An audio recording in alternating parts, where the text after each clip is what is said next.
لله ما في السماوات وما في الأرض وهو العزيز الحكيم والذي أخرج الذين كفروا من أهل الكتاب من ديارهم لأول الحشر.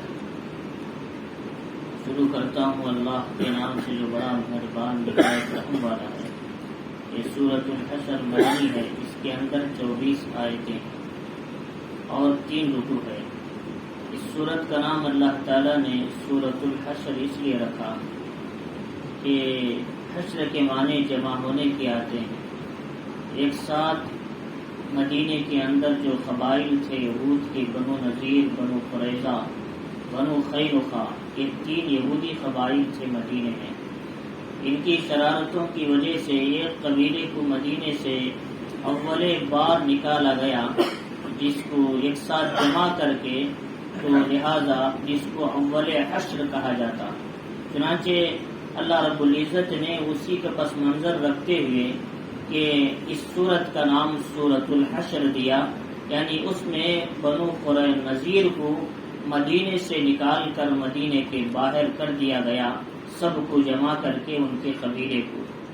تو دراصل یہ ہے کہ اس واقعے کے پس منظر اس سورت کو سمجھنے کے لیے کہ حضرت ہارون علیہ السلام کی نسل سے بنو نذیر کا خاندان تھا یہود کا. وہ شام میں رہا کرتا تھا، مدینے میں آ کر بسا، اس لیے کہ مدینے میں نبی آخر الزمان محمد الرسول اللہ صلی اللہ علیہ وسلم آنے والے ہیں. انہوں نے تورات میں آپ کے نام سنے تھے، آپ کے صفات جانتے تھے، لہذا ان کی ہجرت یثرب کھجوروں والی زمین کی طرف ہوگی، اس کو پڑا تھا. لہذا انہوں نے شام سے مدینہ آ کر بسے تاکہ نبی کی زیارت ہو سکے اور نبی آخر الزمان سے ان کی ملاقات ہو. وہ سوچ رہے تھے کہ آخری نبی یہ بنی اسرائیل میں آئیں گے، لیکن اللہ تعالیٰ یہ چاہتے تھے آخری نبی بنی اسماعیل میں لائے. بنی اسماعیل حضرت ابراہیم علیہ السلام کے جو بیٹے تھے، جو ذبیح اللہ جن کا لقب تھا، یہ بنی اسماعیل سے اللہ تعالیٰ نے آخری نبی کو بھیجا. لیکن وہ چاہتے تھے کہ آخری نبی بنی اسرائیل میں ہو، بنو اسحاق میں ہو، یعنی بنی اسرائیل کے اندر آئے، ان کی خواہش تھی. لیکن جب نبی پاک علیہ السلام آئے تو ابتدا میں ان کو پتہ چل گیا کہ نبی تھے، لیکن ان کے دل میں ایک حسد تھا کہ بنی اسرائیل میں نبی نہیں آنے کی وجہ سے، اسماعیل علیہ السلام کے خاندان میں آنے کی وجہ سے دل میں ایک قسم کا حسد تھا. وہ نبی سے حسد کیا کرتے تھے ایمان لانے کے بجائے، اور ساتھ میں ان کو آہستہ آہستہ اطمینان بھی ہو گئے نبی ہیں. اور جب جنگ بدر میں کفار کو ناکامی ملی، مسلمانوں کو کامیابی ہوئی، تو انہوں نے سمجھ گئے کہ آخری نبی ہیں اور یہ پکے ان کی نبوت کا مکمل طور پر ثبوت ہے. لیکن جنگ احد میں مسلمانوں کی چھوٹی سی غلطی کی بنیاد پر ناکامی ملی اور شکست ہونا پڑا، تو بھی آہستہ سے انہوں نے مسلمانوں کے عہدوں کو، معاہدوں کو توڑ دیا اور کفار سے جا کر مل گئے. تو چنانچہ اللہ کے نبی علیہ السلام نے مدینہ جانے کے بعد تمام یہودی قبائل کو مسلمانوں سے کیا ہے معاہدہ کیا کہ تم مسلمانوں کے خلاف نہیں لڑو گے، یا مسلمانوں کے خلاف جو لوگ لڑتے ہیں ان کا ساتھ نہیں دو گے، اور تم پر کوئی لڑنے کے لیے آئے تو ہم تمہارا ساتھ دیں گے. یہ معاہدہ طے ہوا تھا بنو نذیر سے بھی، بنو قریظہ سے بھی، بنو خیرخہ سے بھی. لیکن بنو نذیر نے بدعہدی کی، عہد کو توڑ دیا. تو چنانچہ اللہ کے نبی علیہ السلام نے ایک مرتبہ دیت خون کے معاملے میں عمر ابن امیہ زمری نے 2 آدمیوں کو قتل کیا تھا. ان کے خون کی حالات یعنی دیت پیسے مانگنے کے لیے، اس کے بارے میں اس کی دیت ادا کرنے کے لیے مشورہ کرنے کے لیے بنو نذیر خاندان کے اندر گئے. بنو نذیر والوں نے حضور کو نیچے بٹھا کر اوپر سے پتھر ڈال کر آپ کو قتل کرنے کی کوشش کیا، نعوذ باللہ. چنانچہ اللہ رب العزت نے وحی کے ذریعے بتایا کہ اللہ کے نبی یہاں پر مت بیٹھیے، فوراً اٹھ کر چلے جائیے، آپ کی جان کو خطرہ ہے. نبی نے فوراً اٹھ کر چلے گئے. اگر تھوڑی دیر اور بیٹھتے تو آپ کی جان کے لیے خطرہ بن سکتا تھا. چنانچہ اللہ کے نبی علیہ السلام نے دیکھا ایک طرف کفار سے ان کا تعلق ہے، وہ ان کے ساتھ جڑے ہوئے ہیں، مسلمانوں کے خلاف سازش کر رہے ہیں، اور ایک طرف مجھے میرے پیچھے پڑے ہیں، یعنی اللہ کے نبی علیہ السلام کے جان کے در پہ نے عہد توڑ دیا ہے.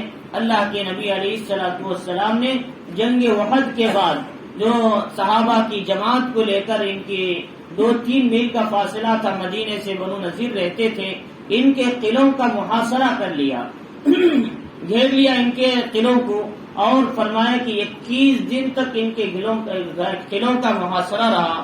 اللہ کے نبی علیہ الصلوۃ والسلام برابر اس کے قلعے کی فتح میں لگے ہوئے تھے۔ اللہ رب العزت نے آخر میں ان تنگ آ گئے وہ لوگ، باہر کے درختوں کو جلا دیا گیا، سب کچھ یہ کر دیا گیا، تو وہ لوگ تنگ آ کر اپنے قلعے کے دروازے کو کھولنے سے پہلے اپنے اندر کے گھروں کو لوگ خود اپنے ہاتھوں سے تباہ کر دیا، اور مسلمانوں سے انہوں نے جلا وطن ہونے کے لیے تیار ہو گئے۔ جلا وطن کہتے ہیں شہر بدر کر دینا، شہر سے نکال دینا، چنانچہ مجبور ہو گئے اور ہتھیار ڈال دیے۔ نبی پاک علیہ الصلوۃ والسلام سے انہوں نے کہا ہم وطن چھوڑ دیتے ہیں، لیکن شرط یہ ہے کہ ہم اپنے گھر، ہمارے مال اسباب سب لے کر چلے جائیں گے، ہمارے گھروں کو سب توڑ کر ان کی چیزوں کو لے کر جائیں گے۔ اللہ کے نبی مسلمانوں نے اجازت دی تو اپنے ہی گھروں کو انہوں نے اپنے ہاتھوں سے توڑ دیا، جن گھروں کو انہوں نے بنا تھا، اور ان کے اطراف کے باہر کی تمام چیزیں جل کر راکھ ہوئی، اس لیے کہ وہ لوگ قلعہ توڑنے کے لیے تیار نہیں تھے۔ تو اللہ رب العزت نے اسی کا ذکر کرتے ہوئے اس سورت کے اندر سب سے پہلے اللہ نے ذکر کیا سبح للہ ما فی السماوات و ما فی الارض، کہ آسمان و زمین میں جو کچھ ہے وہ سب اللہ کی تسبیح کرتی ہے۔ سبح یسبح، یہ معنی ہے تسبیح کرنا۔ یہ 5 سورتیں قرآن مجید میں کہیں سبح سے آتا ہے، کہیں یسبح سے آتا ہے۔ فرمایا اب بھی تسبیح کرو، آئندہ بھی تسبیح کرو، پچھلے بھی تسبیح کرو، تسبیح 24 گھنٹے کرتے رہو، ان صورتوں کے مضامین کے اندر موجود ہے۔ اور فرمایا وَهُوَ الْعَزِيزُ الْحَكِيمُ، اللہ کی ذات غالب ہے اور حکمت والی ہے۔ اس سے پہلے میں نے اس کا پورا تفصیلی مضمون میں نے اس سے پہلے حدید میں بتایا۔ تو فرمایا اللہ رب العزت نے آگے هُوَ الَّذِي أَخْرَجَ الَّذِينَ كَفَرُوا مِنْ أَهْلِ الْكِتَابِ، وہی ذات ہے جس نے اہل کتاب میں سے کافروں کو ان کے گھروں سے نکالا، لِأَوَّلِ الْحَشْرِ، پر اول بہلا میں، اول حشر، اول وقت میں اللہ تعالیٰ نے ان اہل کتاب کافروں کو مدینے سے نکال دیا۔ اول حشر یعنی حضور صلی اللہ علیہ وسلم نے یہودیوں کو، بنو نذیر قبیلے کو مکہ مدینے سے نکال کر خیبر کی طرف کر دیا۔ آخر حشر کیا ہے؟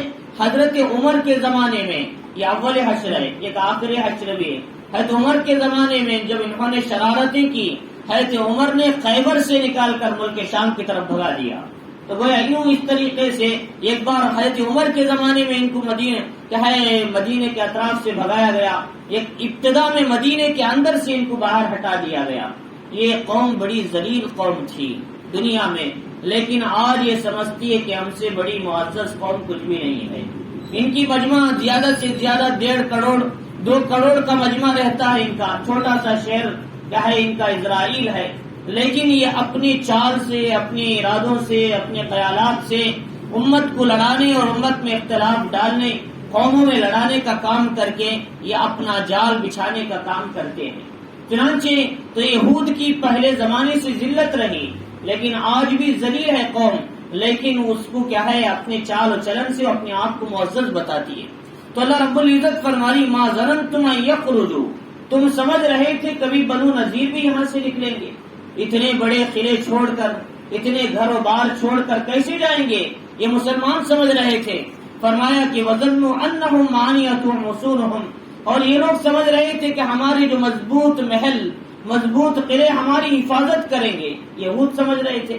تو فرمایا کہ فآتاہم اللہ من حیث لم یحتسبوا، ان پر اللہ کی طرف سے عذاب ایسا آیا کہ جو وہ گمان بھی نہیں کر سکتے تھے، اس انداز سے آ گیا کہ پورے شہر کو چھوڑ کر جانا پڑا۔ فرمایا وقذف فی قلوبہم الرعب، اللہ تعالیٰ نے ان کے دلوں میں رعب ڈال دیا۔ رسول اللہ صلی اللہ علیہ وسلم کی فتح اور شکست کے چیزوں میں، اسباب میں سے ایک سبب یہ تھا، نبی پاک علیہ الصلوۃ والسلام جنگ میں جانے سے پہلے 1 مہینے کی مسافت سے آپ کا رعب ڈال دیا جاتا تھا سامنے والے پر۔ آپ کی جماعت کو دیکھ کر کفار گھبرا جاتے تھے، اسی لیے جنگ خندق میں کفار گھبرا گئے، ایسی جنگ احد میں وہ لوگ پریشان ہوئے، جنگ بدر میں وہ لوگ پریشان تھے، اس لیے کہ مسلمانوں کا رعب ان پر ڈال دیا گیا تھا۔ ایسے ہی ان پر بھی مسلمانوں کا رعب ڈال دیا گیا، اور مجبور ہو کر وہ اپنا وطن چھوڑنے کے لیے تیار ہو گئے۔ اللہ رب العزت نے فرمایا یخربون بیوتہم بایدیہم وایدی المؤمنین، اپنے ہاتھوں سے اپنے بنائے ہوئے گھر کو اجاڑ رہے تھے. وہ کہتے بھئی یہ سارے گھروں کو توڑ ڈالو تاکہ مسلمان دوبارہ آ کر ایک گھر میں نہ بسے. اس طریقے سے توڑ کر جانے لگے. وعید المؤمنین، مومن ایمان والوں کے ہاتھوں سے توڑا رہے تھے سارے گھروں کو. اور فرمایا فاعتبروا یا اولی الابصار، کہ فرمایا عبرت حاصل کرو اے آنکھ والو. اے آنکھ والو، اللہ کی جب پکڑ آتی ہے کس طرح آتی ہے انسان سوچ اور وہم و گمان میں بھی نہیں کر سکتا. اللہ تعالیٰ نے بنو نذیر کو اس طریقے سے پکڑا کہ وہ ذلیل اور رسوا ہو گئے.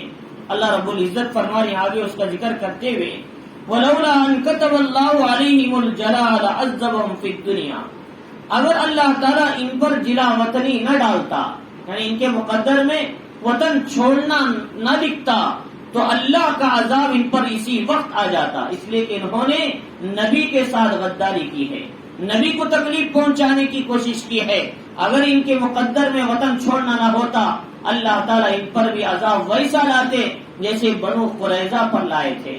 بنو قریظہ بھی یہودیوں کی جماعت تھی، انہوں نے نبی کے ساتھ بدعہدی کی، جنگ خندق میں کافروں کے ساتھ دے کر مسلمانوں کے خلاف ہو گئے. ابھی یہ لوگ کیا ہے جنگ خندق سے احزاب سے ہتھیار اتار رہے تھے. جبریل امین آئے، اللہ کے نبی آپ ہتھیار کیوں اتارتے ہیں؟ اللہ تعالیٰ نے بنو قریظہ سے جنگ کرنے کے لیے کہا ہے، چلو وہاں چلنا ہے. تمام صحابہ اسی زخمی حالت میں پھر بنو قریظہ سے جنگ کرنے کے لیے چلے. آخر میں وہ لوگ ہاتھ ڈال دیے، کہا کہ ہمارے جو سردار سعد بن معاذ وہ جو فیصلہ کریں گے ہم ماننے کے لیے تیار ہیں. تو سعد بن معاذ رضی اللہ تعالیٰ عنہ وہ جانتے تھے کہ نافرمانی غدار ان کے ساتھ کیا فیصلہ کرنا ہے. انہوں نے کہا میرا فیصلہ یہ ہے، اللہ کے نبی کے حکم کے مطابق میرا فیصلہ یہ ہے کہ ان کے جو لڑنے والے نوجوان ہیں ان سب کو قتل کر دیا جائے، اور دوسرا یہ کہ ان کی عورتوں کو قیدی بنا لیا جائے، اور تیسرا یہ کہ ان کے مال کو مسلمانوں میں تقسیم کر دیا جائے. یہ فیصلہ سعد بن معاذ نے ان کے حق میں سنایا. جب یہ فیصلہ سنایا تو اس وقت میں اللہ کے نبی علیہ السلام نے فرمایا معاذ، اے سعد بن معاذ، تمہارا وہ فیصلہ ہے جو اللہ نے آسمانوں پر سنایا ہے. تمہارے فیصلے کو اللہ نے اس طریقے سے سنا جیسے تم نے آسمانوں میں اللہ نے جو فیصلہ کیا تھا. تو چنانچہ اس کے بعد ان کے مردوں کی گردنیں اڑا دی گئی اور ان کے بچوں کو قیدی بنا لیا گیا اور ان کے مالوں کو مسلمانوں میں تقسیم کر دیا. یہ اللہ کا عذاب تھا. یہ اللہ تعالیٰ فرما رہی جیسے بنو قریظہ پر عذاب آیا ویسا عذاب تم پر بھی آ سکتا تھا اگر تمہیں وطن چھوڑنا نہ ہوتا. لیکن اللہ نے تمہیں عذاب سے بچا کر تمہیں دوسری جگہ بھیجا. یہ اللہ کا فضل سمجھو. اللہ تعالیٰ فرما رہی تو چنانچہ وَلَهُمْ فِي الْآخِرَةِ عَذَابُ النَّارِ، اور ان کے لیے آخرت میں دوزخ کا عذاب تو متعین ہے ہی، وہ تو رہے گا، لیکن دنیا کے عذاب سے تو یہ لوگ بچ گئے. اللہ رب العزت آگے فرما رہے ذَلِكَ بِأَنَّهُمْ شَاقُوا اللَّهَ وَرَسُولَهُ، یہ اس وجہ سے کہ انہوں نے اللہ اس کے رسول کی مخالفت کی. اللہ اس کے رسول سے جو معاہدہ کیا تھا معاہدے کو توڑ کر اس کے مخالفت میں گئے. وَمَن يُشَاقِّ اللَّهَ فَإِنَّ اللَّهَ شَدِيدُ الْعِقَابِ، جو اللہ سے مخالفت کرتا ہے سمجھو کہ اللہ سخت پکڑ کرنے والے ہیں. اللہ کی پکڑ بڑی سخت ہے. ان بطش ربک لشدید، آپ کے پروردگار کی پکڑ بڑی سخت ہے. جب پکڑتے ہیں قوم عاد جیسی قوموں کو نہیں چھوڑتے، قوم سمود جیسی طاقتور قوموں کو نہیں چھوڑتے. اللہ ان سب کو بھی زمین میں ملیامٹ کر دیتے ہیں. تو پھر اللہ کی پکڑ بڑی سخت ہوتی ہے. اللہ تعالیٰ فرمانی ما قطعتم من لینۃ، تم جو کھجور کے درخت کاٹ رہے تھے، یا پھر یہ کہ تم بعض درختوں کو ان کی حالت پہ چھوڑ رکھے تھے، یہ سب کیا ہے اللہ کے حکم سے ہو رہا تھا. تو صحابہ اکرام جب یہ لوگ قلعے میں اندر محفوظ تھے، اندر جانے نہیں دے رہے تھے، اب آخر مجبور ہو گئے کہ یہ لوگ آنے کے لیے باہر تیار نہیں. تو کیا کیا جائے؟ ان کے درختوں کو جلا دیا جائے. اللہ کے نبی نے حکم دیا جب درختوں کو جلائیں گے تو یہ لوگ اپنی درختوں کی محبت میں اس طریقے سے قلعہ چھوڑ کر باہر آئیں گے. بھئی اب یہ مسئلہ سمجھنا ہے کہ کیا ابھی اگر کسی کافروں سے مقابلہ ہو، ایسی صورت میں ان کے درختوں کو مسلمانوں کا جلانا جائز ہے یا نہیں؟ یہ سوال پیدا ہوتا ہے. فرمائے جلانا یہ کسی بھی ان کی مالی چیز کو نقصان پہنچانا جائز نہیں، لیکن ہاں اگر وہ اڑ جائیں، ہم سے صلح کرنے کے لیے تیار نہ ہو، ایسی صورت میں ان کو مالی اور جانی نقصان پہنچانا ضروری ہے تاکہ وہ راستے پر آ جائیں. ورنہ ہم بیٹھتے رہیں گے دیکھتے وہ بیٹھے رہیں گے، کب ہوگا مسئلہ؟ تو اس لیے یہاں پر بھی وہی مسئلہ تھا، وہ لوگ تیار نہ ہوئے تو اللہ کے نبی نے حکم دیا درختوں کو جلاؤ، چنانچہ جو جتنے درخت تھے وہاں کے سب جلائے، اجوا کھجور کو چھوڑا گیا، اجوا کے درختوں کو چھوڑ کر بقیہ تمام کھجوروں کے درخت تھے جب جلا دیے، کچھ درخت کاٹ دیے گئے، کچھ درختوں کو اپنے جڑوں تک کاٹ کر چھوڑ دیا گیا۔ اس طرح اللہ کے نبی علیہ الصلوۃ والسلام نے ان کے ساتھ یہ فیصلہ کیا۔ تو چنانچہ اللہ رب العزت فرمانی یہ جو فیصلہ ہو رہا تھا کاٹنے کا، یہ نہ سمجھو کہ ہم نے غلطی کی صحابہ، بلکہ یہ بھی اللہ کے حکم سے ہی ہو رہا تھا۔ اللہ کے نبی کا حکم یا اللہ کا حکم ہے، نبی حکم دیتے ہیں تو اللہ حکم دے رہے ہیں، لہٰذا یہ نہ سمجھنا کہ ہم کہیں غلطی کر لیے درخت کاٹ کر۔ اللہ فرمانی وَلِيُخْزِيَ الْفَاسِقِينَ، یہ اس لیے کہ فاسقوں کو، گنہگاروں کو ان کا اللہ تعالیٰ رسوا کرے اور ان کو ذلیل کرے، ان کو سمجھائیں کہ بات نہ ماننے کا انجام کیا ہے۔ چنانچہ عہد توڑنے کا نقصان دنیا میں بھی ہے اور آخرت میں بھی ہے، اس لیے فرمایا عہدوں کو پورا کرو، اوفوا بالعہد ان العہد کان عنہ مسئولا، عہد کو پورا کرو، قیامت کے دن عہدوں کے بارے میں سوال کیا جائے گا۔ تم نے کس کس سے عہد کیا تھا؟ تجارتی عہد ہیں، اللہ سے جو ہم نے عہد کیا تھا اور ایمان والوں سے آپس میں عہد کیا تھا، یہ جو عہد آپس کے بھی ہیں، ایک عہد بندوں نے اللہ سے کیا تھا، اے اللہ ہم دنیا میں جائیں گے، تجھے رب مان کر زندگی گزاریں گے، من چاہے زندگی چھوڑ کر رب چاہے زندگی گزاریں گے، یہ عہد ہم نے اللہ سے کیا تھا۔ دنیا میں آ کر یہ عہد کو توڑتے ہیں، اللہ تعالیٰ دنیا میں بھی سزا دیتی ہے، آخرت میں بھی سزا دے گی۔ تو چنانچہ اس لیے فرمایا یہ عہد تو اللہ سے ہمارا ہوا، یہ عہد آپس کا ہوا ہمارا، تجارت میں، لین دین میں، معاملت میں، معاشرت میں ان عہدوں کا پورا کرنا بھی ضروری، ورنہ اللہ کی یہاں اس کی بڑی پکڑ ہوگی۔ اللہ کا حق تو اللہ کبھی معاف کر لیں گے، لیکن آپس کے جو بندوں کے حقوق ہیں اللہ معاف نہیں فرمائیں گے، چنانچہ بندوں کے حقوق پورے کرنا ہے۔ اللہ رب العزت نے آگے بتایا وما عفا اللہ علی رسولہ منہم، اللہ کے نبی علیہ الصلوۃ والسلام جو ہم نے کیا ہے، اللہ تعالیٰ فرمانی جو ہم نے ان کے مالوں کو اپنے نبی محمد صلی اللہ علیہ وسلم کو جو عطا کیا، اتنا آسانی سے عطا کیا کہ نہ کوئی جنگ ہوئی، نہ کوئی لڑائی ہوئی، نہ کوئی گھوڑے دوڑائے، نہ کوئی اونٹ اس پر چلے، بڑی آسانی کے ساتھ مل گیا سارا مال، اور یہ جو مال تھا بغیر جنگ کے حاصل ہوا تھا۔ یہاں عفا کا لفظ آیا ہے، عفا کہتے ہیں ایسے مال کو بغیر جنگ کیے کسی کو حاصل ہو جائے، صلح کے ذریعے سے، کسی اور ذریعے سے، فرمایا ایسے مال کو مال فی کہتے ہیں، یہ مال فی ہے۔ لیکن ایک مال غنیمت ہے، جنگ کرنے کے بعد ملتا ہے، جیسے بدر میں ملا تھا، یہ مال غنیمت ہے۔ لیکن مال فی یہ ہے آدمی جنگ نہیں کیا، ابھی جنگ نہیں چلی، اس سے پہلے ہی ہمارے پاس وہ مال آ گیا بغیر کسی جنگ کے، اس کو مال فی کہتے ہیں۔ تو چنانچہ اللہ رب العزت فرمانے ہم نے نبی کو یہ مال عطا کیا بغیر کسی جنگ کے، بغیر کسی گھوڑے دوڑائے کے، کیونکہ ان کی شہر تو پہلی بار 2-3 میل کے فاصلے پر تھے مدینے سے، نہ وہاں کوئی زیادہ لمبا سفر طے کرنا پڑا، نہ اونٹیں چلانی پڑی، بڑی آسانی کے ساتھ مال مل گیا، مال غنیمت ہاتھ آ گیا، اور اس میں لڑائی اور کیا ہے جنگ کی ضرورت بھی نہیں پڑی۔ اللہ تعالیٰ فرمائی فما اوجفتم علیہ من خیل ولا رکاب، نہ تم نے اس پر کوئی گھوڑے دوڑائے، نہ اونٹیں چلائی، ولکن اللہ یسلط رسلہ علی من یشاء، لیکن اللہ تعالیٰ اپنے رسول کو جس پر چاہتا ہے مسلط کر دیتا ہے۔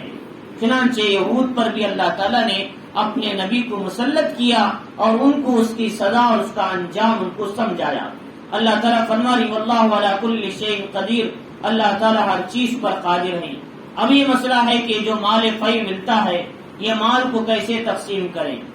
مال غنیمت اگر ہم کو جنگ کرنے کے بعد مال غنیمت ملتا ہے، قرآن مجید کی پارہ نمبر 10 کی پہلی آیت پڑھنا ہے، وَاعْلَمُوا أَنَّمَا غَنِمْتُم مِّن شَيْءٍ فَأَنَّ لِلَّهِ خُمُسَهُ وَلِلرَّسُولِ وَلِذِي الْقُرْبَى وَالْيَتَامَى وَالْمَسَاكِينَ وَابْنِ السَّبِيلِ، فرمایا اگر مال مل جائے مال غنیمت، فرمایا اس کے 5 حصے کرو، 5 حصے کرنے کے بعد ایک حصہ تو اللہ اس کے رسول کے لیے نکالو، 4 حصے بچیں گے، 4 حصوں میں پھر جو پیادہ چلنے والی جنگ میں جو چل کر لڑنے والے تھے ان کو 1 حصہ دو، اور جو سواری پر آنے والے تھے ان کو 3 حصے دو، سواری کا خرچہ ہوتا ہے آنا جانا، اور فرمایا اس کے بعد یہ جو 5واں حصہ الگ کیا تھا وہ حصے میں پھر 5 حصے بناؤ، 1 حصہ جو اللہ اس کے رسول الگ کیے تھے 4 حصے چھوڑ کر اس کو پھر 5 حصے بناؤ، ایک اللہ اس کے رسول کے لیے، اور ایک کیا ہے رشتے داروں کے لیے، اور کیا ہے والیتاما اور یتیموں کے لیے، والمساکین مسکینوں کے لیے، اور وابن السبیل مسافروں کے لیے۔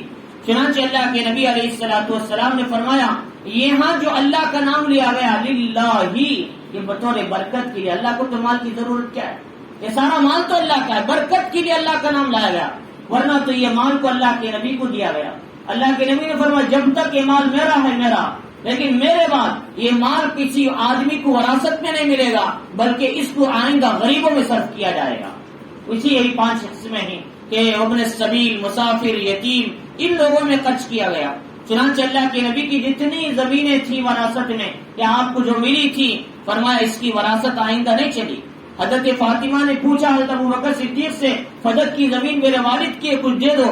اللہ کے نبی یعنی خلیفۃ المسلمین حضرت ابوبکر صدیق نے کہا نبی نے وصیت کی تھی کہ لہٰذا یہ میری بات میری وراثت نہیں چلے گی، بلکہ اسے غریبوں میں تقسیم کر دیا جائے گا۔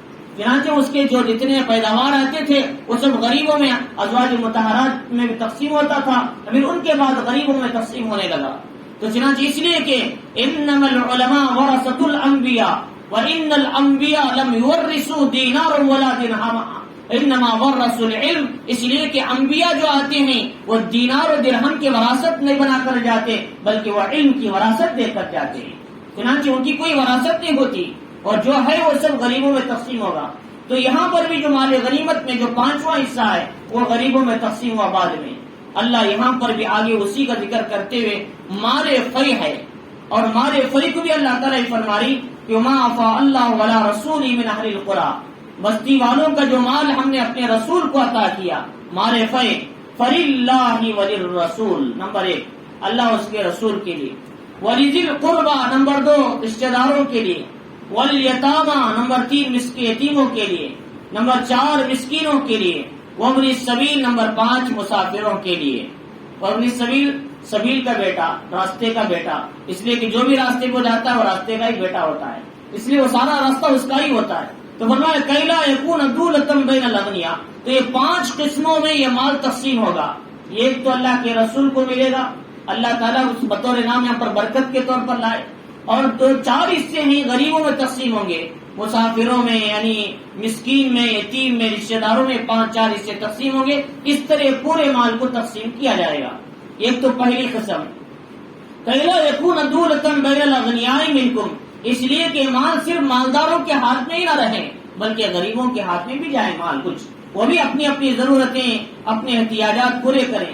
وَمَا آتَاكُمُ الرَّسُولُ فَخُذُوهُ، اب دیکھو مال غنیمت جب دیتے ہیں تو بحث نہیں کرنا، جو نبی نے دیا اسے لے لو، جس سے نبی نے کیا ہے منع کیا اس سے رک جاؤ، جس کے بارے میں نبی نے طے کر دیا اس پر عمل کرو، چاہے وہ شریعت کے احکام ہو، چاہے وہ کیا ہے وراثت کے احکام ہو، چاہے وہ مال غنیمت تقسیم کا مسئلہ ہو، چاہے وہ مال فی تقسیم کا مسئلہ ہو، نبی جو بات بتائے اس پہ عمل کر لو، نبی جس سے منع کرے اس سے رک جاؤ۔ اب تم بحث مت کرو، بحث کرو گے تو تمہارا نقصان ہوگا۔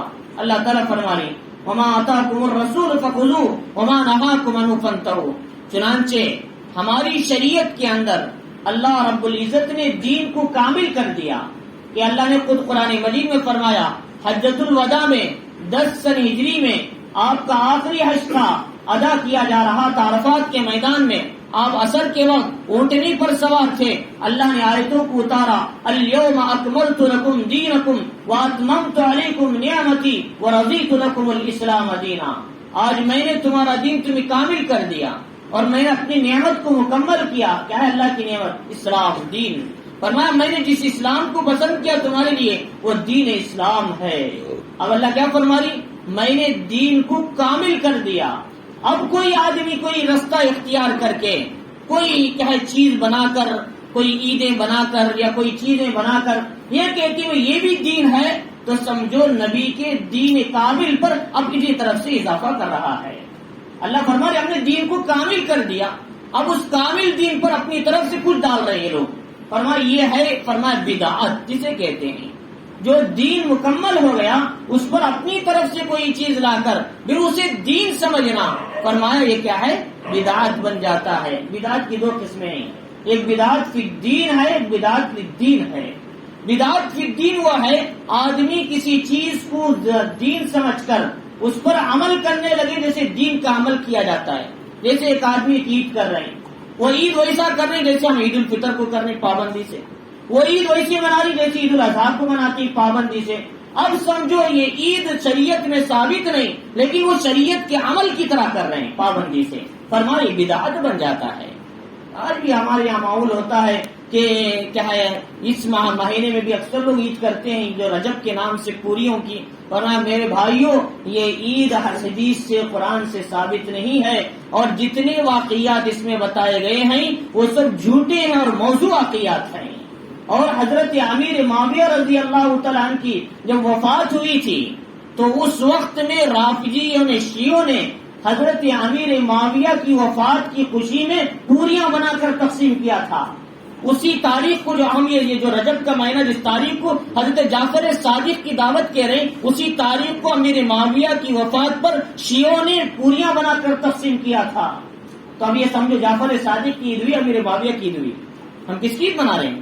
امیر معاویہ کی وفات پر خوشی منا رہے ہیں یا پھر حضرت جعفر صادق کی تاریخ ہے؟ فرمایا جعفر صادق کی تاریخ تو اس سے کہیں پہلے، یعنی اس سے کہیں فرق ہے. یہ مہینے میں ان کی وفات نہیں ہوئی، یہ مہینے میں ان کے بارے میں کچھ تفصیل موجود نہیں ہے. تو چنانچہ جعفر صادق بھی وہ بڑے عالم اور تابعی تھے. حضرت امام ابو حنیفہ رحمۃ اللہ علیہ ان کے مجلس میں بیٹھ کر اپنی اصلاح کیا کرتے تھے. معمولی شخصیت نے جعفر صادق امام باقر کے بیٹے تھے. تو چنانچہ فرمایا کہ تو یہ جو عید کو ہم اسے ثابت کر رہے ہیں کہ اس میں یہ عید رمضان کیا ہے رجب میں ہے، یہ عید کا اس سے کوئی تعلق نہیں ہے. ہمیں سمجھنے سے. اور لکڑہاری کی عید وہ کچھ کتاب پڑھ رہے ہیں، فرمایا اس کی کوئی کہانی نہیں ہے. چنانچہ ایسی موضوع باتوں کو چھوڑ کر قرآن اور سنت جو کہتا ہے اس پہ زندگی گزارو. اور فرمایا کہ اگر ہم نے اس عید کو ہم نے دین سمجھا اور اس کو پابندی سے کرنے لگے، اگر نہیں کرے تو کچھ نقصان ہوگا، یقین کریں گے. یقین مانو اللہ کے نبی علیہ الصلوۃ والسلام آب کوثر پر کھڑیں گے. یہ امتی بھی آئے گا جو دین بنا کر کچھ باتوں کو دین میں چلائے گا پھر اس کو پابندی سے کرے گا. اللہ کے نبی علیہ الصلوۃ والسلام جب ان کو قریب بلائیں گے آب کوثر پلانے کے لیے، فرشتے سے ہاتھ آڑا رکھیں گے. فرمایا کیوں رکھتے ہیں میرے امتی، ان کو کیا اڑے رہتے؟ اللہ کے نبی آپ کے جانے کے بعد انہوں نے دین میں اپنی طرف سے بدعتیں ایجاد کر لی تھی، اپنی طرف سے انہوں نے عیدیں بنا لیا تھا، اپنی طرف سے انہوں نے کیا ہے اپنی باتوں کو بنا کر دین سمجھنے لگے تھے. اللہ کے نبی فرمائیں گے سحقن سحقن، میرے سامنے سے ہٹ جاؤ، میں تمہاری صورت بھی دیکھنا نہیں چاہتا. تو اللہ کے نبی علیہ الصلوۃ والسلام کے سامنے آپ کوثر سے محروم ہو جائیں گے تو پھر آدمی کیسے وہ آدمی کامیاب ہوگا؟ اللہ کے نبی 3 جگہ اپنی امت کو دیکھیں گے. حساب کتاب کی جگہ پہ دیکھیں گے اپنی امت کی فکر میں، پلسرات پر آئیں گے پیچھے پیچھے، آپ کوثر پر کھڑ کے اپنی امت کی فکر کریں گے. تینوں جگہ نبی پاک علیہ السلام ان کو دھکا دیں گے، واپس چلے جاؤ. تو چنانچہ اس لیے فرمایا کہ ایسے عیدوں کو دین مت بناؤ. اللہ نے دین کامل کر دیا، اب دین میں کوئی چیز داخل مت کرو. اور یہ عیدیں نہیں ہیں اللہ کے لیے، ان عیدوں کو چھوڑو اور قرآن و سنت کو اپناؤ. اور اسلام میں 2 ہی عیدیں ہیں، ایک عید الفطر ہے، عید الاضحیٰ ہے، اس کے علاوہ کوئی عید نہیں. محرم ہے وہ بھی پکا کر کھا سکتے ہیں، 10 محرم روزہ رکھنے کا دن ہے، وہ ایسے ہی کئی اچھے، لیکن عید نہیں ہے. محرم کے 10 تاریخ عید نہیں، وہ ایک فضیلت والا دن ہے بس، لیکن اسے عید نہیں بنائیں گے. تو چنانچہ 2 ہی عیدیں اسلام میں، اس کے علاوہ کسی عید کو عید بنا کر اسے ضروری مت سمجھو. اور اس کے بعد یہ فرمایا کہ اللہ رب العزت نے کہ نبی پاک علیہ الصلوۃ والسلام نے جو تم کو دیا ہے اس پہ عمل کرو، جس سے منع کرے رک جاؤ، اسی کا نام دین ہے. فرمایا واتقوا اللہ، اللہ سے ڈرو، ان اللہ شدید العقاب، اللہ تعالیٰ سخت پکڑ کرنے والے ہیں. اللہ رب العزت نے آگے بتایا کہ للفقراء المہاجرین الذین اخرجوا، ایک تو ان کو ملے گا اس میں سے حصہ مال فی میں سے، یعنی رشتہ داروں کو، مسکینوں کو، یتیموں کو، مسافروں کو.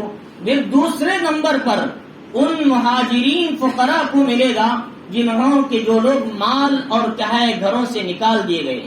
مہاجرین فقراء سے مراد جو مکے سے ہجرت کر گئے تھے، جیسے حضرت بلال ہے، حضرت صہیب ہے، یہ جو غریب لوگ تھے. حضرت صہیب تو بعد میں مالدار بن گئے. جیسے دوسرے جو صحابہ تھے، جو غریب صحابہ تھے، ہجرت کر کے مکہ مدینہ گئے، وہاں انہوں نے اپنا قیام کیا. تو ایسے غریب مہاجرین جو ان کے گھروں سے نکال دیے گئے، ان کے مالوں سے نکال دیے گئے، فرمایا ان کے پاس مدینے میں کچھ بھی نہیں، ایسے لوگوں کو بھی اس مال فی میں سے دیا جائے گا. اللہ تعالیٰ فرما رہے ہیں فرمایا یبتغون فضلا من اللہ ورضوانا، یہ لوگ اللہ کے فضل کو، اس کی رضامندی کو چاہتے ہیں، وینصرون اللہ ورسولہ، یہ لوگ اللہ اس کے رسول کی مدد کرتے ہیں، اولئک هم الصادقون، یہ لوگ سچے ہیں، یہ لوگ کامیاب لوگ ہیں۔ اللہ تعالیٰ فرما رہے، یہ کس کے بارے میں فرما رہے؟ اللہ تعالیٰ صحابہ، مہاجرین، صحابہ اور فقراء کے بارے میں اللہ تعالیٰ فرما رہے ہیں۔ تو اللہ تعالیٰ جن صحابہ کو سچے کہے ہوں، اللہ تعالیٰ جن صحابہ کے بارے میں سچائی کی سرٹیفکیٹ دیے ہو، اللہ ان سے راضی ہو، اللہ سے راضی، تو اللہ تعالیٰ کے نزدیک ان کا کتنا بڑا مقام ہے۔ تو چنانچہ صحابہ کو برا بھلا مت کہو، صحابہ کے ایک پیر کے دھول کے برابر بھی آج کا کوئی مجدد، آج کا کوئی مصنف برابر نہیں ہو سکتا۔ اللہ رب العزت نے وہ مقام صحابہ کو دیا تھا۔ اور تو تیسرے نمبر پر والذین تبوؤوا الدار والایمان من قبلہم، تو چنانچہ دوسرے نمبر پر یہ بتایا کہ ان مہاجرین کو بھی دینا ہے، اور فرمایا ایسے وہ لوگ جو ابھی صحابہ مدینہ ہجرت کرنے سے پہلے وہاں ایمان والے بن چکے تھے، جن کے گھر وہاں مدینے میں رہتے تھے، ایسے لوگوں کو بھی اس مال میں سے کچھ دیا کرو۔ فرمایا والذین تبوؤوا الدار والایمان، جنہوں نے ایمان اور گھر بسا لیا ان صحابہ کے ہجرت کرنے سے پہلے مدینے میں، یحبون من ہاجر الیہم، جو ان کی طرف ہجرت کر کے آتے تھے ان کو گھر دیتے تھے، ہجرت کر کے آتے تھے ان کو مال دیتے تھے، ہجرت کر کے آتے تھے ان کو سہارا دیتے تھے، ایسے صحابہ جو پہلے سے ایمان کی حالت میں جانے والے مہاجرین کی مدد کرتے تھے، فرمایا ان کو بھی دیا کرو۔ ولا یجدون فی صدورہم حاجہ مما اوتوا، اگر نبی ان کو کسی مال میں سے اٹھا کر دے تو اپنے دل میں کوئی تنگی محسوس نہیں کرتے۔ نبی پاک علیہ الصلوۃ والسلام مال اٹھا کر جب مال فی آتا تو مہاجرین کو دیتے تھے، مدینے والے انصار نے کہتے تھے ہم کو کیوں نہیں دے رہے، ہم نے تو تم کو ساتھ دیا، ہم انصار ہیں، لیکن کبھی نے بھی ایسا نہیں کہا مدینے والے۔ لہذا نبی پاک علیہ السلام کے سامنے ہمیشہ اطاعت کا سر جھکایا تھا، ہمیشہ آپ کی بات مان کر چلے تھے۔ فرمایا وَيُؤْثِرُونَ عَلَىٰ أَنفُسِهِمْ، فرمایا اپنی ذات پر ان کو ترجیح دیتے ہیں اور ان کو مقدم رکھتے ہیں، وَلَوْ كَانَ بِهِمْ خَصَاصَةٌ، حالانکہ وہ خود ضرورت مند ہوتے ہیں پھر بھی اپنے بھائی کو کھلاتے ہیں، حالانکہ وہ کپڑے کے ضرورت مند ہوتے ہیں پھر بھی اپنے بھائی کو پہناتے ہیں، حالانکہ پیسوں کے ضرورت مند وہ خود ہوتے ہیں لیکن اپنے بھائی کی مدد کرتے ہیں۔ یہ ان لوگوں کی عادت ہے، اللہ تعالیٰ فرما رہے ہیں۔ اور فرمایا کہ وَمَن یُوقَ شُحَّ نَفْسِهِ، جو آدمی بخل سے بچا لیا گیا، فَأُولَٰئِکَ هُمُ الْمُفْلِحُونَ، یہ لوگ ہی کامیاب لوگ ہیں۔ اسی لیے انصار میں ایک دن ایسا ہوا کہ نبی پاک علیہ الصلوۃ والسلام کے پاس ایک مہمان آئے، اللہ کے نبی نے گھر میں بھیجا اپنے ازواج مطہرات کے پاس، جاؤ کھانے کا انتظام ہے، پوچھ کر آؤ۔ تمام کے تمام نبی یعنی بیویاں، جو 9 بیویاں تھی نبی کی، ہر گھر سے یہ آواز آئی ہمارے گھر میں کھانے کے لیے آج کچھ بھی نہیں ہے۔ اب بتاؤ کہ نبی کا گھر کیسے چلتا ہوگا کہ جن کے گھروں میں کھانے تک نہیں ملتا تھا، جو کی روٹی نبی پاک علیہ السلام نے پیٹ بھر کر نہیں کھائی جب تک کہ آپ کی دنیا سے وفات ہو گئی کبھی۔ تو چنانچہ اللہ کے نبی علیہ الصلوۃ والسلام کے گھروں میں 3 چاند ہوتے تھے، کبھی بھی 3 دن کھانے کو روٹی مسلسل نہیں ملا کرتی تھی۔ تو لہذا اس حالت میں تھا، تو اللہ کے نبی علیہ الصلوۃ والسلام نے انصار میں سے پوچھا، مدینے والوں سے کون ہے اس مہمان کو کھانا کھلائے آج؟ ایک صحابی اٹھے، میں اس کو لے کر جاتا ہوں اپنے گھر۔ پہلے زمانے میں بھی ایسا ہی ہوتا تھا کہ جو بھی انصار آتے تھے ان کے لیے پڑھنے والے ہوتے تھے، دین سیکھنے والے ہوتے تھے۔ اللہ کے نبی کے یہاں مستقل مطبخ نہیں تھا ان کے لیے، کچن روم، وہاں کھانا بنا کر کھلایا جاتا، جیسا کہ آج مدرسوں میں طلبا کے لیے کھانے کا انتظام ہوتا ہے۔ تو چنانچہ وہاں ایسا نہیں تھا، اللہ کے نبی کہتے کوئی اس کو لے جانے والا ہے کھانے کے لیے، ایک صحابی اٹھتے ان کو لے کر جاتے، پھر دوسرے کے بارے میں بولتے کوئی ان کو کھانا کھلانے والا ہے، دوسرے صحابی آتے اٹھا کر لے جاتے۔ اس طرح ان کی زندگیاں گزر جاتی تھی۔ یہ اصحاب صفا کا بھی یہ حال تھا، جو مدینے میں 70 صحابہ اصحاب صفا جو بیٹھ کر علم دین حاصل کرتے تھے، تو ان سے اللہ کے لہٰذا یہی حال ہمارے بزرگوں کے جو علماء دیوبند گزرے ہیں ان کا بھی یہی حال تھا، اور ہمارے جو محدثین گزرے ان کا بھی یہ حال تھا۔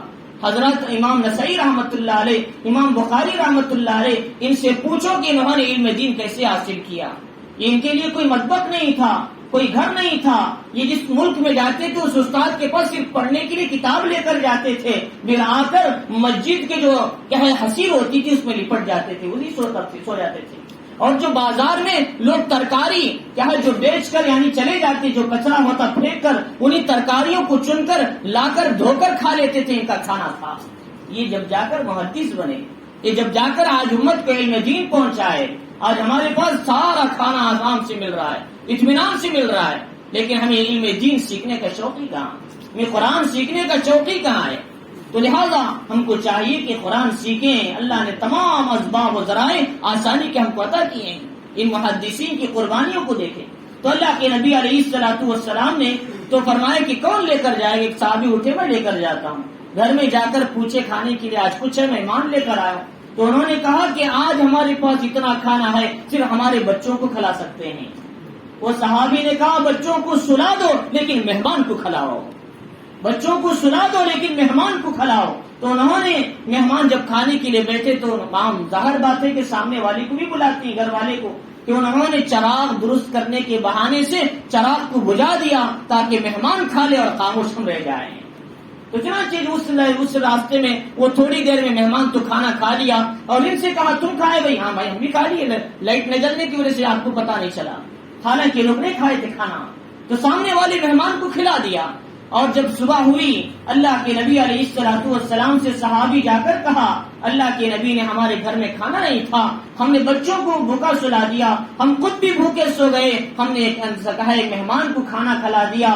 اللہ کے نبی علیہ الصلوۃ والسلام نے فرمایا اے وہ صحابی، وہ تمہارے لیے مبارک ہو، اللہ نے تمہارے بارے میں تم میاں بیوی نے جو قربانی دی ہے، جو ایثار کا کام کیا، جو دوسروں کو ترجیح دیا اپنی ذات پر، اللہ نے تمہارے بارے میں قرآن اتارا وَيُؤْثِرُونَ عَلَىٰ أَنفُسِهِمْ وَلَوْ كَانَ بِهِمْ خَصَاصَةٌ، یہ خود ضرورت مند ہیں، یہ خود بھوکے ہیں، لیکن دوسرے کا خیال کرتے ہیں۔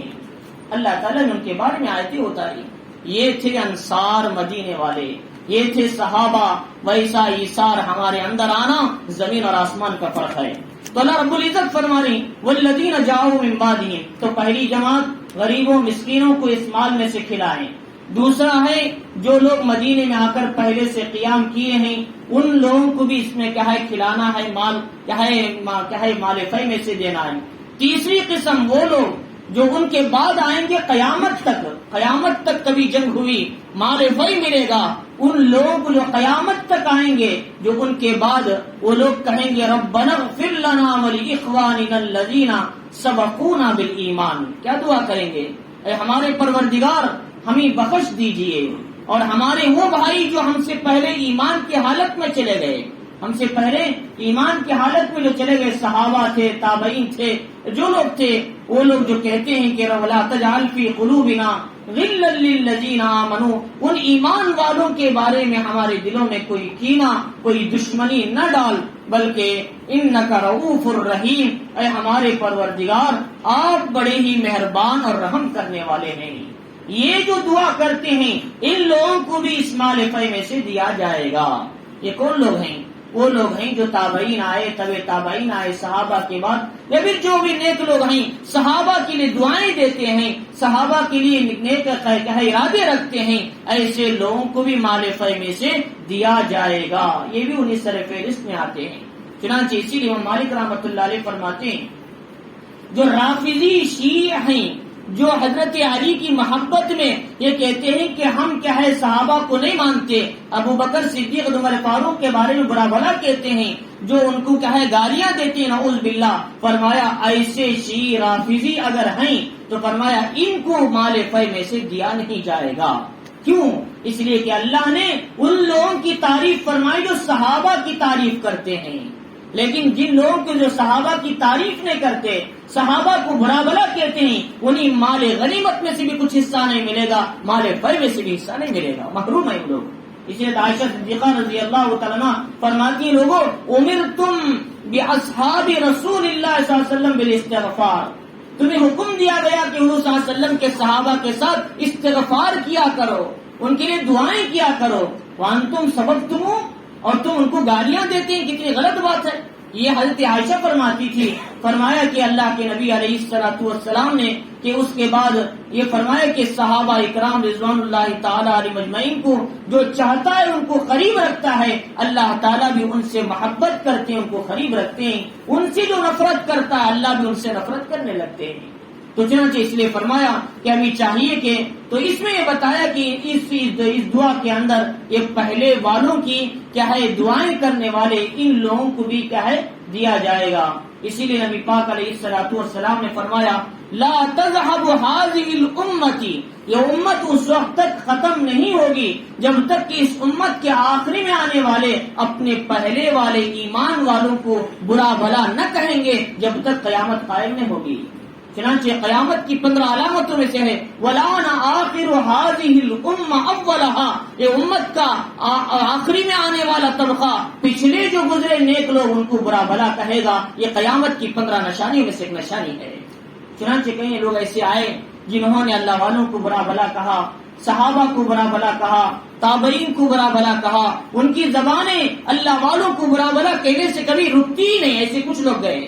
ایک آدمی جو کیا ہے قریب میں معراج ربانی کے نام سے وہ نکلا سعودی عرب سے، اس نے تمام بزرگوں کو گالی دے دیا، نعوذ باللہ. جتنے بڑے بڑے اللہ والے تھے سب کو دے دیا، یہاں تک کہ خواجہ معین الدین چشتی اجمیری کو بھی بول دیا. حالانکہ ان لوگوں کی محنتوں سے ہندوستان میں اسلام آیا ہے. خواجہ معین الدین چشتی اجمیری رحمۃ اللہ علیہ ہندوستان میں اس وقت قدم رکھا یہ پورا ہندوستان رجپوتوں کا گڑھ بنا ہوا تھا. یہاں کلمہ پڑھنے والا کوئی نہیں تھا. جب آئے تو آپ کو کیا ہے رانا سانگا تالاب کے پاس آپ کو جگہ ملی دہلی کے اندر، اور آپ جب وہاں اپنے گھوڑوں کو اپنے آدمیوں کو بٹھایا تو وہاں کا مہاراجا آ کر کہا تو یہ کون فقیر لوگ یہاں آ کر بیٹھے ان کو اٹھاؤ. تو حضرت نے کہا اچھی بات ہے بھائی ہم تو اڑتے ہی لیکن تم بیٹھے رہو، تمہارے جانور ایسے ہی. حضرت اٹھ کر چلے گئے لیکن صبح میں یہ جو فوجی تھے ان کے جانوروں کو اٹھانے کے تو اٹھنے کے لیے تیار نہیں، کیونکہ حضرت نے فرمایا ہم تو اٹھ جائیں گے تم بیٹھے رہو. حضرت کا اتنا پاور تھا اللہ کے یہاں، اتنا نیک بندے تھے. تو جب وہ آ کر اللہ ان کے سامنے دعا مانگی، ان کے سامنے کیا ہے معافی طلب کی، حضرت ہم آپ کو معمولی سمجھتے تھے آپ معاف فرمائیے. تو حضرت نے دعا کی تو پھر وہ جانور اٹھنے لگے. تو چنانچہ تو حضرت کا اتنی بڑی شخصیت ایسے لوگوں کو بھی لوگوں نے برا بھلا کہہ دیا. تو چنانچہ یہ بات یاد رکھو جو بھی اپنے پہلے ایمان کی حالت میں چلے گئے ان کو برا بھلا کہنا اپنے ایمان کو دنیا میں وفات پانے سے پہلے نقصان پہنچانا ہے. تو چنانچہ اس لیے کبھی بھی حضرت عبداللہ ابن مسعود رضی اللہ تعالیٰ فرماتے تھے لوگوں اگر تم کسی کی اتباع کرنا ہے ان لوگوں کی اتباع کرو جو دنیا سے ایمان اور اعمال کی حالت میں چلے گئے، ورنہ تمہاری جان کا کیا اعتبار ہے، تمہارے اعمال کا کیا اعتبار. آخری سانس سے پہلے بھی تم کفر میں جا سکتے ہو، نعوذ باللہ. کیا ایمان کا کیا اعتبار ہے. اس لیے امام احمد بن حنبل رحمۃ اللہ علیہ سے فرماتے تھے کہ آخری وقت میں لا لا کہتے تھے. لوگوں نے کہا کیا بات ہے آپ لا لا کہہ رہی. فرمایا کہ آخری وقت شیطان آ کر کہا احمد ابن حنبل اب تو ایمان کی حالت میں دنیا سے چلے گیا، تو کامیاب ہو گیا. احمد ابن حنبل کہتے تھے نہیں میری سانس کا ایک حصہ باقی ہے، جب بھی مجھے تیرے سے خطرہ ہی ہے، میرے ایمان کو ابھی اطمینان نہیں ملا ہے. یہ احمد ابن حنبل سے کہتے تھے جن کو اللہ تعالیٰ نے 8 لاکھ حدیثیں ان کے ذہن میں بیٹھی ہوئی تھی. ان کے جنازے میں 8 لاکھ کا مجمع موجود تھا. تو چنانچہ یہ لوگ کہتے تھے آخری سانس تک ہمارے ایمان کو خطرہ ہے، لیکن ہمیں کہہ سکتے ہیں ہم ایمان کے ساتھ پورے مطمئن ہیں. تو جہاں فرمایا اس لیے تو ہمارے ایمان اور عمل کا اعتبار آخری وقت میں ایمان کے ساتھ جانے پر ہے، جب تک ہمارے ایمان کے اندر مضبوطی اور ہمارے ایمان پر بھروسہ کرنا مشکل کام ہے. تو چنانچہ اس لیے فرمایا کہ جو ایمان کی حالت میں چلے گئے صحابہ ان کی عظمتوں کو دل میں بٹھاؤ، ان کی عظمتوں کو دل میں بٹھانا، ان کو برا بلا نہیں کہنا، چاہے وہ تابعین ہیں، تبع تابعین ہیں، اولیاء اللہ ہیں، ہمارے علماء دیوبند ہیں، علماء بزرگان دین ہیں اور دعوت و تبلیغ کے بزرگان دین ہیں. جتنے لوگ دنیا سے چلے گئے جن کی محنتیں کارگر ہوئی، امت کو فائدہ ملا، ان کے لیے دعائیں خیر کرو، ان کے لیے برا بھلا مت کہو. تو ان کے لیے کیا دعا کرنا، یہ دعا کرنا کیا کہنا ربنا اغفر لنا ولاخواننا الذين سبقونا بالایمان ولا تجعل في قلوبنا غلا للذين آمنوا ربنا انك رؤوف رحیم. اے ہمارے پروردگار ہماری جو ہم سے پہلے ایمان والے چلے گئے ہمارے بھائی ان کی مغفرت فرما، ان کے بارے میں ہمارے دلوں میں کوئی کینہ، کوئی حسد، کوئی دشمنی نہ ڈال. اے اللہ تو بڑا معاف کرنے والا ہے، بڑا مہربانی کرنے والا ہے.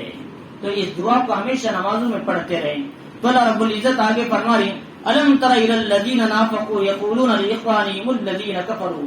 اب منافقین کی بات، منافقین کے تعلق سے یہ جو منافق لوگ جو تھے ان میں جو کافر لوگ جو ان کے بھائی تھے جو اہل کتاب ان سے کہا کرتے تھے لئن اخرجتم لنخرجن معکم، بھائی ڈرو نہیں، اگر تم شہر سے نکالے گئے تو ہم تمہارے ساتھ ہیں، لیکن جب شہر سے نکالے گئے تو کوئی ان کا ساتھ نہیں آیا، ایسے منافق تھے لوگ۔ تو فرمایا کہ وہ اپنے ساتھیوں سے کہتے ہم تمہارے ساتھ ہیں، وَلَا نُطِيعُ فِيكُمْ أَحَدًا أَبَدًا، ہم تمہارے بارے میں کسی کی کوئی بات نہیں مانیں گے، وَإِن قُوتِلْتُمْ لَنَنصُرَنَّكُمْ، اگر تم سے جنگ کی گئی تو ہم تمہاری مدد کریں گے، وَاللَّهُ يَشْهَدُ إِنَّهُمْ لَكَاذِبُونَ، اللہ کہتے ہیں ان کے دلوں میں ایک ہے، ایک زبان سے ایک بول رہے ہیں، یہ لوگ جھوٹے ہیں، ان کی بات کا کوئی اعتبار نہیں۔ اللہ تعالیٰ نے خود ان کے منافقین کے بارے میں خود انہی لوگوں کو سنا رہے ہیں۔ اب فرمایا لئن اخرجوا لا يخرجون معهم، اگر وہ نکالے بھی گئے تو ان کے ساتھ نہیں نکلیں گے، وَلَئِن قُوتِلُوا لَا يَنصُرُونَهُمْ، اگر ان سے جنگ کی گئی تو ان کی مدد نہیں کریں گے، وَلَئِن نَصَرُوهُمْ لَيُوَلُّنَّ الْأَدْبَارَ، اور کیا اگر وہ ان کی مدد بھی کریں تو پیٹ پھیر کر بھاگیں گے، ثُمَّ لَا يُنصَرُونَ، پھر وہ مدد نہیں کی جائے گی، لَأَنْتُمْ أَشَدُّ رَهْبَةً فِي صُدُورِهِمْ مِنَ اللَّهِ، کہ تمہاری جو رعب اور دبدبہ ہے اللہ کے رعب و دبدبے سے زیادہ ان کے دلوں میں بیٹھا ہوا ہے، یہ لوگ ڈر رہے تمہارے ایمان والوں سے۔ فرمایا ذالک بأنہم قوم لا یفقہون، اس لیے کہ لوگ عقل نہیں رکھتے، سمجھ نہیں رکھتے۔ اگر ان کو سمجھ ہوتی کہ یہ جو ایمان والوں سے اور جو رعب اللہ نے ہم پر ڈالا ہے یہ ایمان والوں کی طرف سے نہیں بلکہ اللہ نے ان کو پر رعب ڈالا ہے، اس کی وجہ سے یہ ہمارے اوپر طاقتور بن کر آ رہے ہیں، اگر ہم اس اللہ کی تابع داری کریں تو ہم بھی آج کامیاب ہو سکتے ہیں۔ ان کی عقلیں چلی گئی، اگر یہ اس بات کو سمجھتے تو پھر اللہ کی اطاعت پہ آ جاتے۔ اللہ تعالیٰ فرما رہے ہیں لا يقاتلونكم جميعا الا في قرى محصنة او من وراء جدر، یہ تم سے ہرگز سب مل کر نہیں لڑتے بلکہ یا تو پھر محلوں میں رہ کر سوچیں گے یا پھر دیوار کے آڑ میں رہ کر تم سے لڑنے کی کوشش کریں گے، بعضهم بینہم شدید، یہ تم سے کیا لڑیں گے، آپس میں خود لڑتے لڑتے ان کی زندگیاں ختم ہو جا رہی۔ یہود خود اپنے کئی قبیلے آپس میں لڑ رہے ہیں، یہود کا ایک قبیلہ نہیں، یہود میں بھی 4 قبیلے ہیں، ان میں کوئی گول ٹوپی والے ہیں، ان میں کوئی داڑھی والے ہیں، ان میں بغیر داڑھی والے ہیں، ان میں سر بغیر بالوں کے بغیر ہیں، کئی قسمیں ہیں یہود کے اندر بھی، وہ خود آپس میں لڑتے ہیں، لہٰذا وہ آپ سے کیا لڑیں گے؟ تو اللہ تعالیٰ فرما رہے ہیں تحسبهم جميعا وقلوبهم شتى، تم سمجھ رہے کہ سب مل کر ہیں لیکن ان کے دل آپس میں جدا جدا ہیں، ذلك بأنهم قوم لا يعقلون، اس وجہ سے کہ لوگ عقل نہیں رکھتے اور سمجھتے نہیں کہ اللہ تعالیٰ کی طاقت کیا ہے۔ كمثل الذين من قبلهم، ان لوگوں کی طرح جنہوں نے اپنے وبال کا عذاب اور اس کا مزہ چکھ لیا ان سے پہلے، جیسے مشرکین تھے جنگ بدر میں انہوں نے مزہ چکھ لیا اللہ تعالیٰ کی طرف سے عذاب کا، ایسے ہی یہ لوگ بھی عذاب کا مزہ چکھنے والے ہیں۔ فرمایا وَلَهُمْ عَذَابٌ عَلِيمٌ، اور ان کے لیے دردناک عذاب ہے۔ ان کی مثال شیطان کی طرح ہے، كَمَثَلِ الشَّيْطَانِ إِذْ قَالَ لِلْإِنسَانِ اكْفُرْ، فرمایا وہ انسان سے کہتا ہے بھائی کفر کر لے، انسان سے کہتا ہے ذرا کفر کر لو، ذرا ناشکری کر لو، ذرا نافرمانی کرو، ذرا اللہ کی نعمتوں کا انکار کرو، یہ اس طریقے کی آہستہ سے دعوت دیتا ہے شیطان۔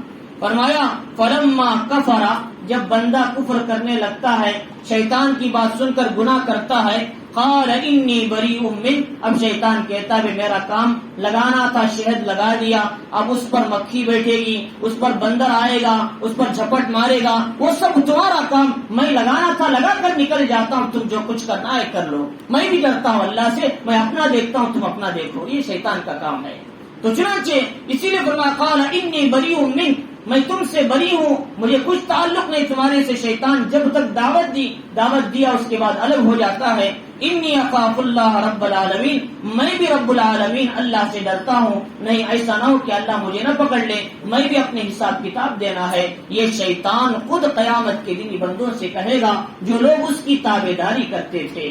چنانچہ اللہ تعالیٰ فرمائے فَكَانَ عَاقِبَتُهُمَا أَنَّهُمَا فِي النَّارِ خَالِدَيْنِ فِيهَا، اور یہ دونوں کے دونوں چاہے یہود ہو یا مشرکین ہو، یہ سب کے سب جہنم میں ہمیشہ کے ہمیشہ رہنے والے ہیں، اور دوزخ میں داخل ہوں گے۔ وَذَلِكَ جَزَاءُ الظَّالِمِينَ، اور یہ کیا ہے ظالمین کا بدلہ ہے۔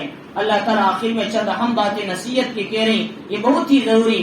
یا ایھا الذین آمنوا اتقوا اللہ، ایمان والو اللہ سے ڈرو، ایمان والو اللہ سے ڈرو۔ وَلْتَنْظُرْ نَفْسٌ مَا قَدَّمَتْ لِغَدٍ، اور تم نے آگے کیا توشہ ذخیرہ بنا کر بھیجا ہے اس کے بارے میں غور و فکر کیا کرو۔ تم نے اپنی آخرت کے لیے کیا بنایا ہے، کیا تیاری کی ہے؟ کسی کی عمر 50 سال، کسی کے 60 سال 70 سال ہو گئے، ہم نے آخرت کے لیے کیا تیاری کی ہے، اس کے بارے میں ذرا غور کیا کرو۔ فرمایا اس کے بعد واتقوا اللہ، اللہ پھر فرمائی پھر بھی اللہ سے ڈرو۔ ڈرنا نہیں، عمل کرنے سے پہلے بھی ڈرو، عمل کرنے کے بعد بھی ڈرو، یہ بتانا چاہتے ہیں اللہ تعالیٰ، ہر حال میں ڈرو۔ فرمایا اس کے بعد ان اللہ خبیر بما تعملون، اللہ تعالیٰ تمہارے عمل سے باخبر ہیں۔ ولا تکونوا کالذین نسوا اللہ فانساهم انفسهم، تم ان لوگوں کی طرح نہ ہو جاؤ جنہوں نے اللہ کو بھول گئے، اللہ خود ان کی جانوں سے ان کو غافل کر دیا۔ وہ لوگ اللہ کو بھول گئے، اللہ تعالیٰ کو خود ان کی جانوں سے غافل کر دیا، ان کو خود پتا نہیں وہ کس گناہ میں چل رہے ہیں، ان کو خود پتا نہیں وہ کیا حکام کی نافرمانی کر رہے ہیں، یہاں تک کہ انسان سارے گناہ کر لیتا ہے، اس کو محسوس بھی نہیں ہوتا، اس لیے کہ خود اس کے اپنی ذات سے غافل ہو چکا ہے۔ اللہ تعالیٰ فرمانی اولئک هم الفاسقون، یہ ایسے لوگ ہیں جو نافرمان ہیں اور گناہ کرنے والے ہیں۔ لا یستوی اصحاب النار واصحاب الجنہ، جنت والے اور دوزخ والے کبھی ایک نہیں ہو سکتے۔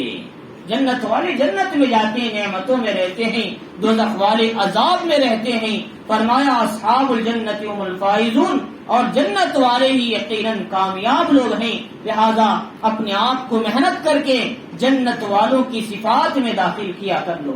اور فرمایا لو انزلنا هذا القرآن، اللہ تعالیٰ بھی فرمانی یہ قرآن ایسا وزندار کلام ہے، اگر ہم اس کو کسی پہاڑ پر اتارتے تو تم دیکھتے پہاڑ بھی اللہ کے قول سے کیا ہے اس کے وزن سے دب کر ریزہ ریزہ ہو جاتا، لیکن اللہ تعالیٰ نے ایسا کلام اس امت کے سینے پر اتارا تاکہ امت اس کلام کو سمجھے اور اس پر عمل کیا کریں۔ وَلَقَدْ يَسَّرْنَا الْقُرْآنَ لِلذِّكْرِ فَهَلْ مِن مُدَّكِرٍ، ہم نے قرآن کو آسان کر دیا، ہے کوئی اس کو پڑھنے والا، ہے کوئی اس کو سمجھنے والا، ہے کوئی اس کو اپنے سینے میں بٹھانے والا، ہے کوئی اس کے حکام پہ عمل کرنے والا۔ اللہ بار بار سوال کرتے ہیں سورۃ اسی طریقے سے سورۃ القمر کے اندر۔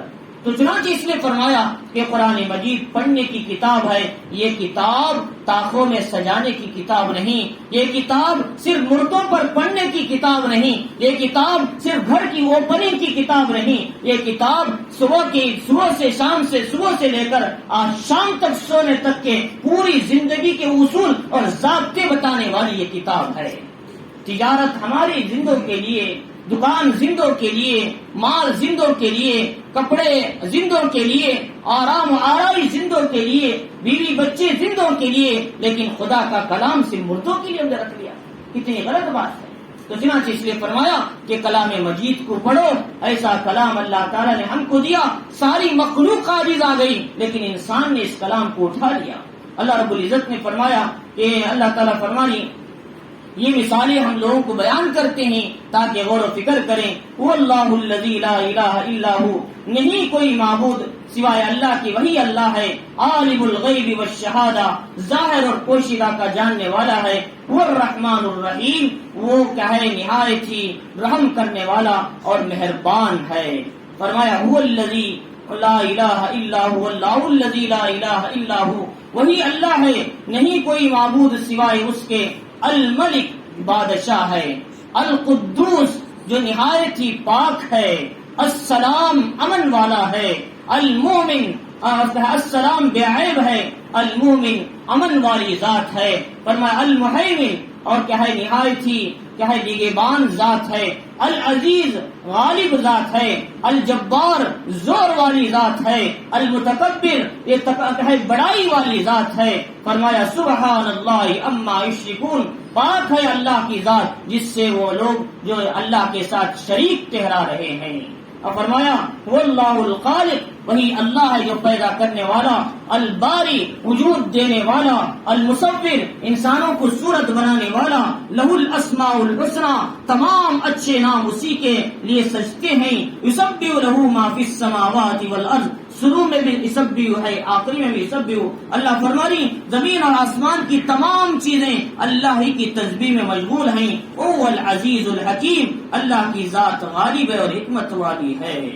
اللہ رب العزت نے ان آیتوں کے اندر سورۃ الحشر میں بتایا کہ جو لوگ کہے نافرمانی کی جو یہود یا نصارہ نے، تو یہود نے تو اللہ نے عہد توڑنے کی بنیاد پر اللہ تعالیٰ نے ان کو ذلت و رسوائی دی اور کیا ہے ان کو عذاب دیا، لہذا عہد توڑنے کا نقصان دنیا اور آخرت میں دونوں جگہ ہوتا ہے۔ اور اس کے بعد بتایا اللہ رب العزت نے کہ دیکھو قرآن مجید ایک ایسی واحد کتاب ہے کہ اس پر عمل کرو، یہ کتاب پڑھنے کی کتاب ہے، عمل کرنے کی کتاب ہے۔ اور فرمایا اللہ رب العزت نے اللہ اس کے رسول کی مخالفت مت کرو جس سے تمہارا دنیا اور آخرت میں نقصان ہوگا۔ اور تیسری بات یہ بتائی کہ اللہ رب العزت نے مال فی کس کس کو دینا ہے، کن کن میں تقسیم کرنا ہے اس کو بتایا۔ اب فرمایا اپنے پہلے جو ایمان والے چلے گئے ان کے لیے دعائیں خیر کرو اور ان کو برا بھلا مت کہو، برا بھلا کہنا اللہ کو بہت ہی ناپسندیدہ عمل ہے۔ اور فرمایا کہ شیطان کی اتباع نہ کرو، شیطان بھی اللہ سے ڈرتا ہے، وہ صرف اشارہ کر کے چلے جاتا ہے، جو لوگ اس کے راستے میں چلتے ہیں گمراہ ہو جاتے ہیں۔ اللہ نے کہا کہ دیکھو اپنی آخرت کی تیاری کرو اور جنت والے ہی کامیاب ہیں۔ فرمایا قرآن ایسی عظمت والی کلام کی کتاب ہے، اس کو اللہ نے انسانوں کو عطا کیا، اس پر زندگی گزارو اور اللہ تعالیٰ کے لیے تمام اچھے نام سستے ہیں، وہی غالب ہے اور حکمت والا ہے۔ اللہ تعالیٰ ہمیں ان مضامین پر عمل کرنے کی اور اس کو پڑھنے کی توفیق عطا فرمائے۔